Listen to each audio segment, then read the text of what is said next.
going on, everybody? Your favorite hillbilly here coming to you from the Great Smoky Mountains. Actually, I'm at the side of the road, so you'll hear a lot of road noise there. I apologize for that.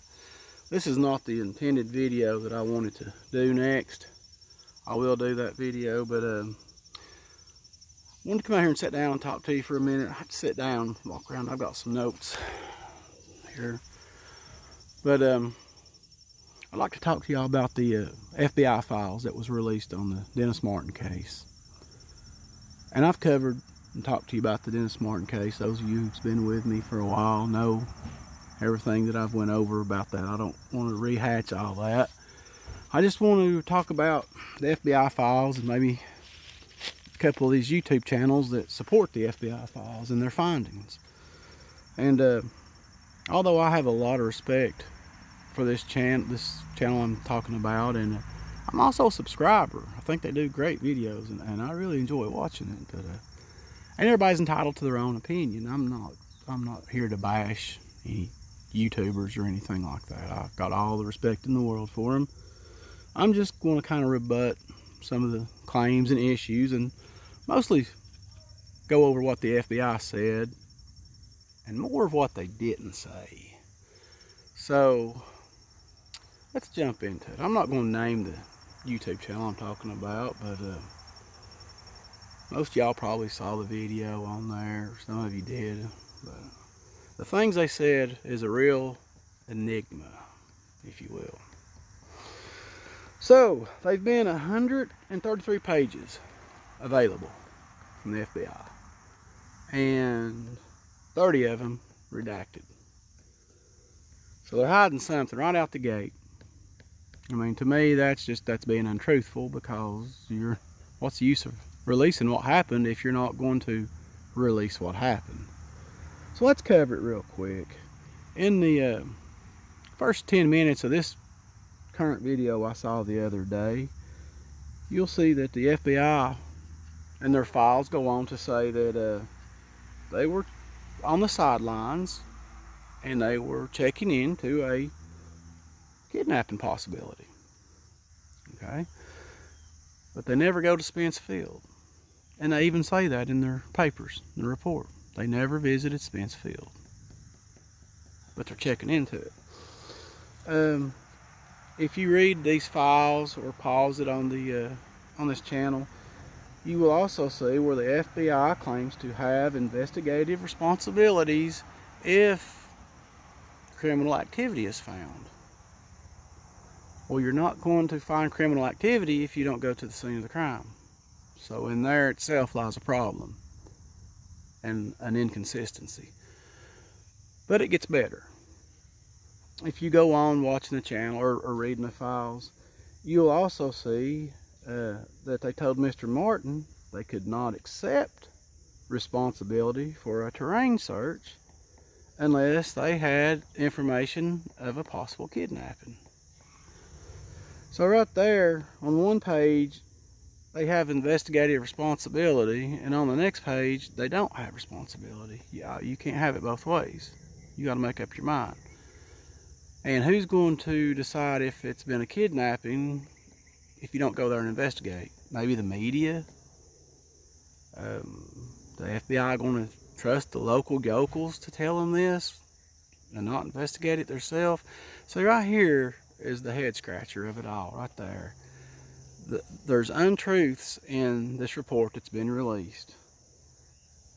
They in one hand said it would be their responsibility if they find the crimes that went on, but at the same time we can't investigate unless we know a crimes went on, unless we find it, but we're not going to go there and look. So I don't trust the government no further than I could throw them. But yeah, they cannot accept responsibility for a terrain search unless they have information of a kidnapping. They were just there to sit on the sidelines and watch. And that was probably real helpful. Thank you. But as we go on, I'm not trying to sound condescending, but when I read little parts I did read of this report, and you actually start picking at it, it's so easy to pick apart, and it's kind of upsetting because they make Mr. Martin out to be the bad guy.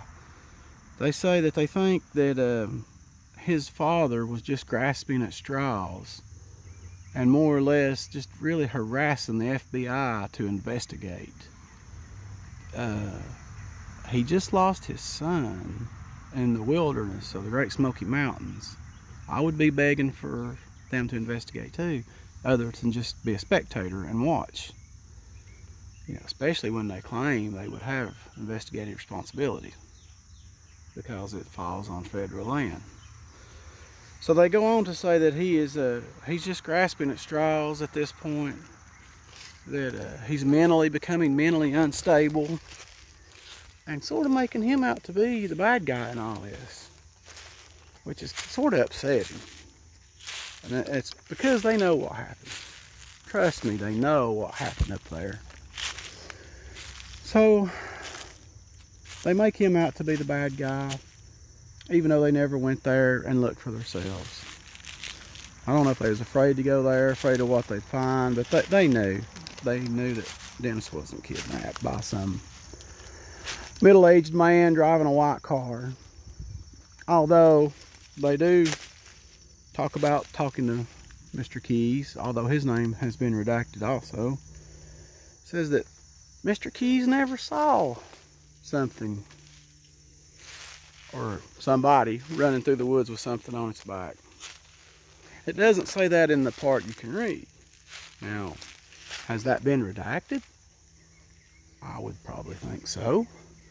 I don't know why you would tell half the story, not tell the rest of it. That's not suspicious to me at all. But Mr. Keys did see a man in a white car parked on the side of the road. It's Father's Day in Cades Cove. People park where they can. I don't know why the FBI would deem this suspicious. Although I don't really think the FBI puts it in their report as much as Michael Bouchard puts it in his book, who supposedly interviewed Harold Keyes. And Mr. Keyes told him he saw this car parked on the side of the road. And it was very suspicious looking, with a man near the car. No boy, no child.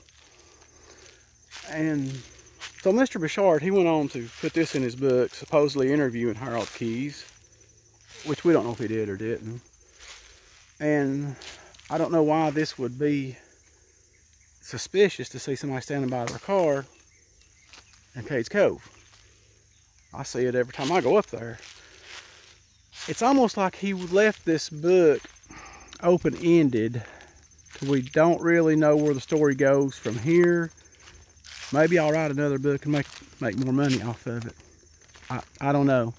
I don't make money off anything, these YouTube channels or anything. I'll walk and talk with you guys, tell you straight from the heart. I don't edit my videos. I don't back up and say, whoops, I shouldn't have said that. I'm as truthful as I can be. That's why I shoot it from start to finish without stopping. And that makes it easier to pick apart. If there's anything to pick apart, you know, I've said it.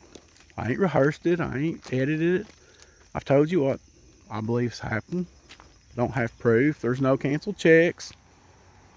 Everybody has long passed that used to go up there and track these things down and hunt them. They're long gone. So it's just me passing it on to you. But let's jump on. Let's get back to the FBI files here. In the redactions, they do cover that they had a suspect. And they were checking in on the suspect, possibly following him, investigating him. And then that's all. Bunch of redactions.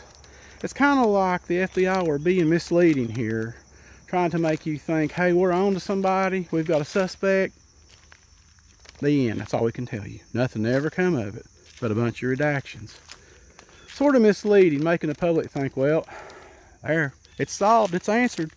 They had a suspect. This guy done it. No, I think that's just to throw you off the scent. Suspect. Any suspect would now been long past, or probably disabled. They'd be on up there in their years, if not passed on. So I find it awful strange that they would claim that they had a suspect. And then if you go on with the files, there's also a part in the redactions where, I may not get this right, where a prisoner tells another prisoner that he kidnapped Dennis Martin. And the people on these YouTube channels tells you this, like you should believe that over what I'm telling you. A prisoner tells another prisoner, tells another prisoner. So they throw that in there, but they say you can't believe me because I won't tell you my name and I won't show proof. You decide what you want to believe right there. But the FBI files that's been released, to me, is a joke. They should have never released them. People act relieved that these files were released, and it's basically they released a bunch of blank pages with a few words here and there. I'm more suspicious now, since they released them and redacted stuff, than I was before they released anything. Now there's evidence that they're covering something up. They're hiding something behind these redactions. So, I mean, you all can make up your own mind what you want to believe and who you want to believe. I know I had pulled back on the Dennis Martin videos. I hadn't done a whole lot. And I'm not going to get into this drama, but after I do a Dennis Martin video, it's a while before I can go back up into the graveyard and walk and talk and do another one. And there's a reason for that. If you'll notice, when I do a Dennis Martin video, there's a little lull between going up there, and I won't get into it. I can't go back up there right away. And again, I'm not trying to create my own drama or none of that. I don't want to get into any of that. So I'm gonna leave y'all with this. You can believe what the FBI is telling you. You can believe what Michael Bichard's telling you, or these other YouTube channels. When you put their stories together, it don't hold water.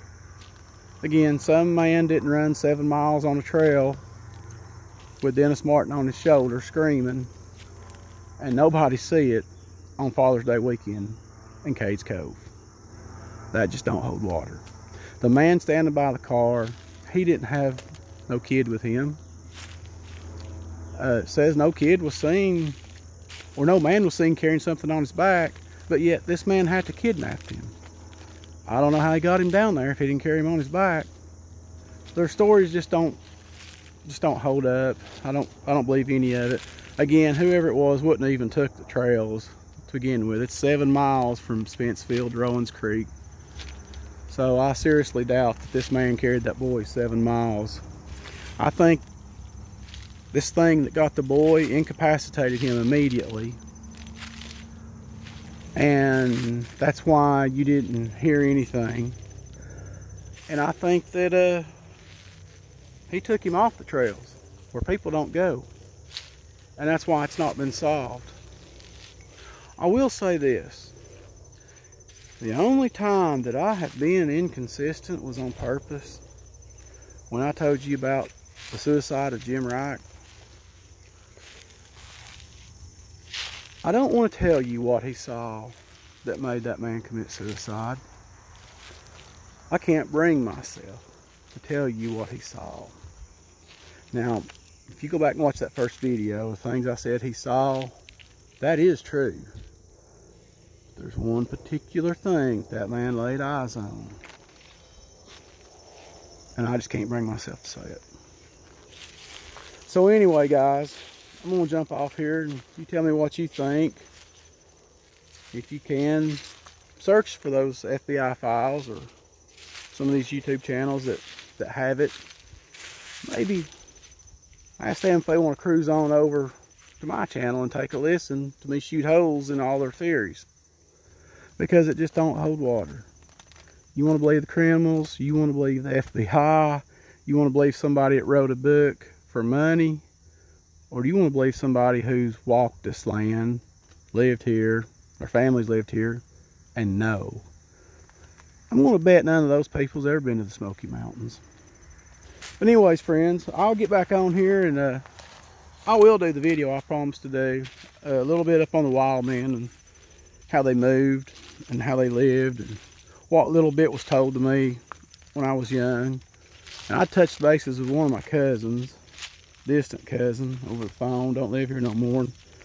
got just a little bit of information of what he could remember. It wasn't much because he was younger than me. But anyway, guys, I'm gonna hop off and I will be hollering at y'all later. Thanks.